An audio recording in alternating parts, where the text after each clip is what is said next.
Now the head consists of two important ideas.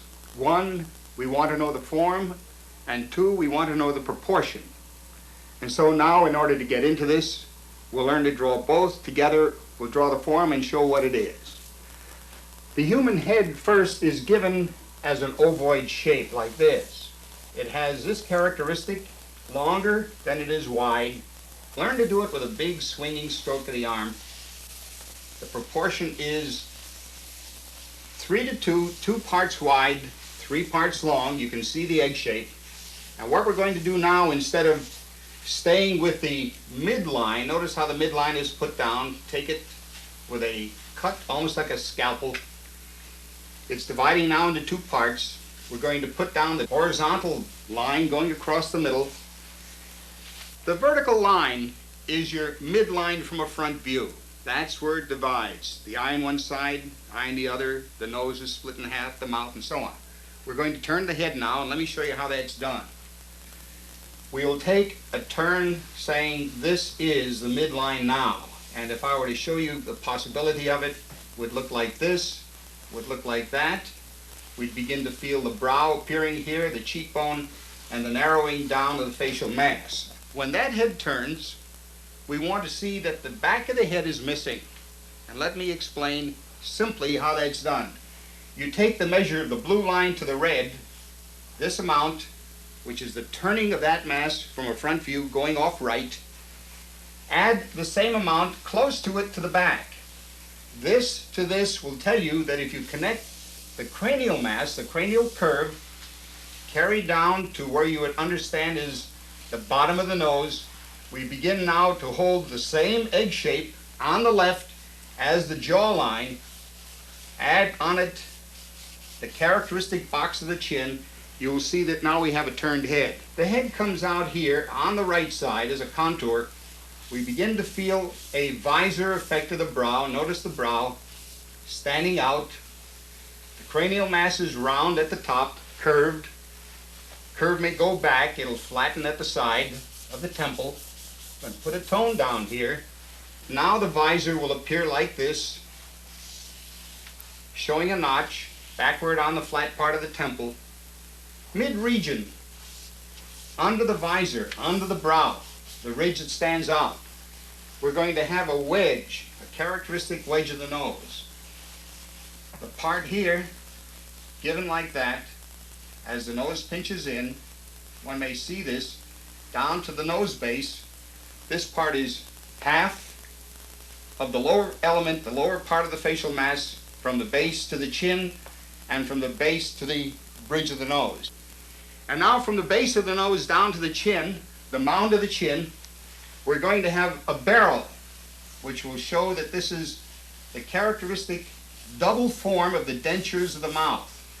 Here we'll put a tone at the side, carried under, made round at the right, and feel that you have now a form that is extended in space. Underneath the chin box, really a chin box, somewhat squarish, you'll see, locking up on the side with the mouth barrel, we have now the lower part of this angular facial mass. Now I want you to note on the cranium closing into the brow ridge, we have the other side coming down, making the notch equal as a form.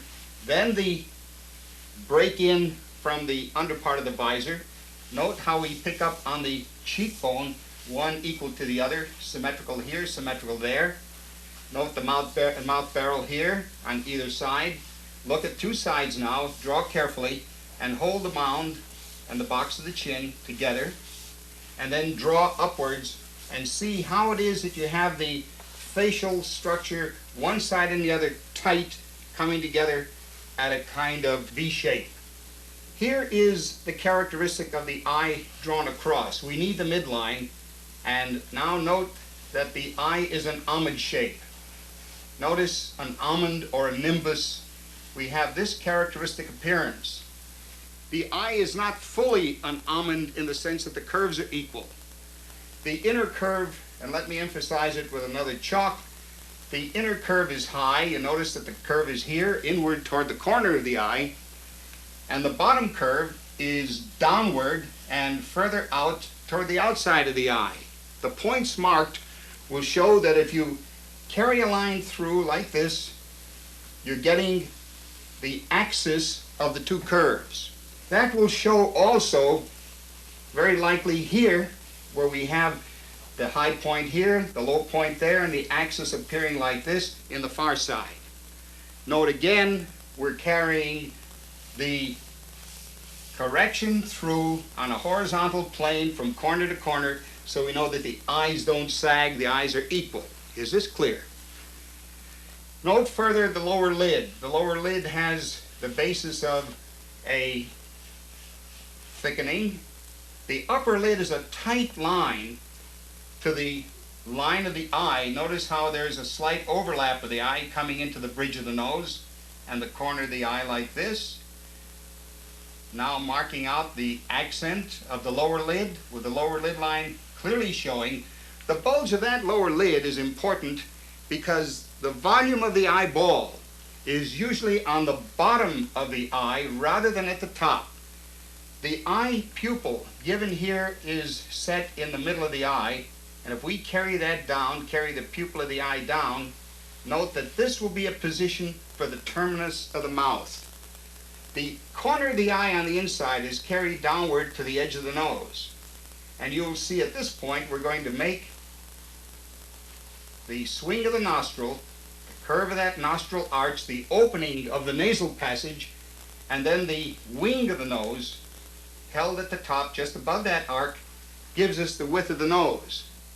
That eye never encroaches any further in except from the point where the wing of the nose ends. Next problem here is the arch of the brow. The arch of the brow is clearly like the visor I told you about, and it does make the form complete when it provides a protection for the eye. Here at the top we have the big brow ridge. As it dips, it goes and swells to the outside off on our right, and then the great cranial mass intrudes, and we have the form now complete. Let's look now at the characteristic forms of the cheekbone. You'll see that the socket is necessary for the cheekbone. This socket descends mid-distance in the nose. Notice how it rides up, carries across, carries down, rides down. It has a curve going outward. I'll emphasize this with a blue color like that, and the blue color in here. And then, of course, we'll see how the socket completes itself on two sides. Lower down, we get the cheekbone. We call that the zygomatic bone. Notice how the bulge goes no further down than the base of the nose. The nose may be seen as compressed in the bridge. Notice the arcing up of the nasal bone, cutting across the two parts of the central region of the ball of the nose. Notice the flare, slight flare coming out. The upper part is like a lozenge. The ball can be seen to have a four-part sequence, something like a trapezoidal figure. On two sides, a flare begins. Notice the underplane of that flare. The opening of the nostril becomes the wing. On the other side, that flare may be seen in a highly tangential position.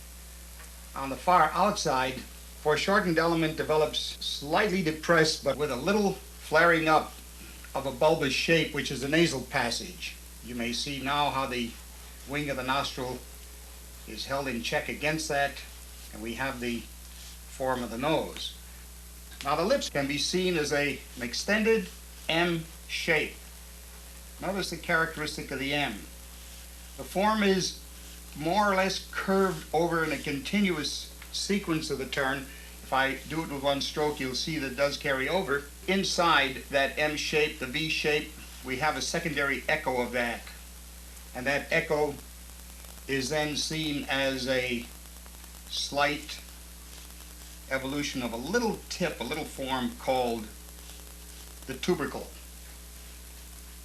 Each one of the lips flares a little bit like a wave-like motion, swings up on either side, and at the corner, a tightened node, an area which seems to be a suture, seems to be a closure of the mouth, like a welt.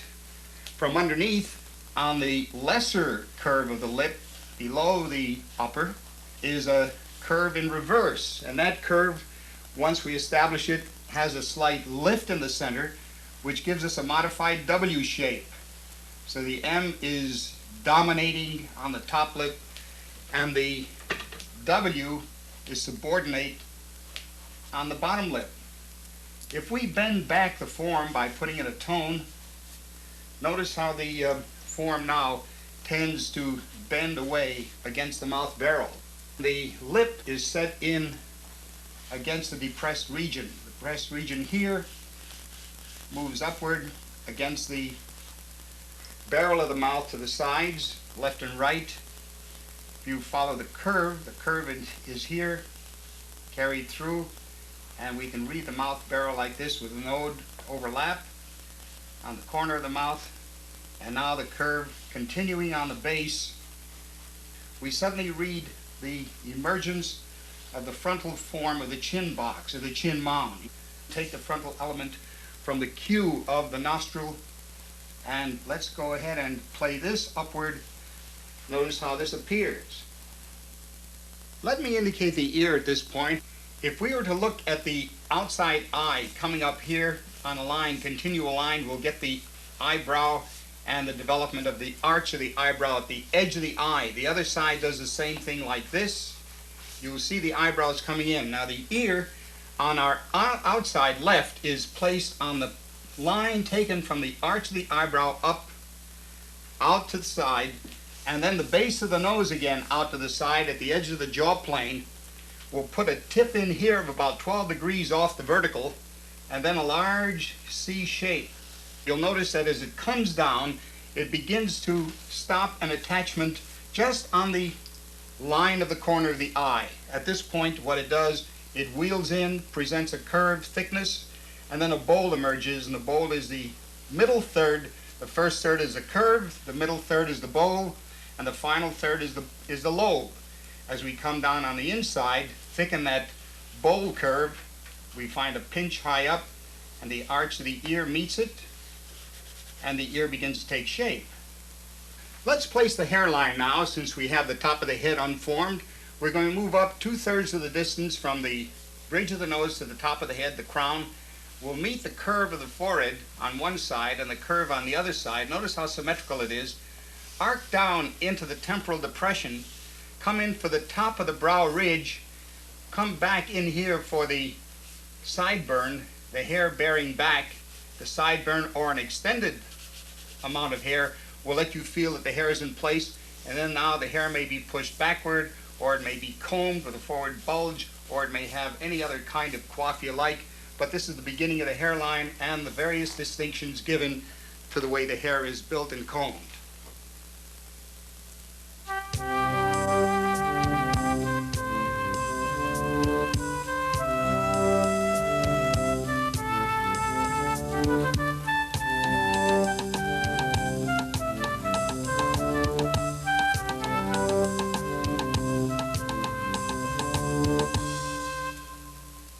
By applying daily practice to the approach that has been demonstrated here, and by sketching people around you, your drawing skills will develop immeasurably.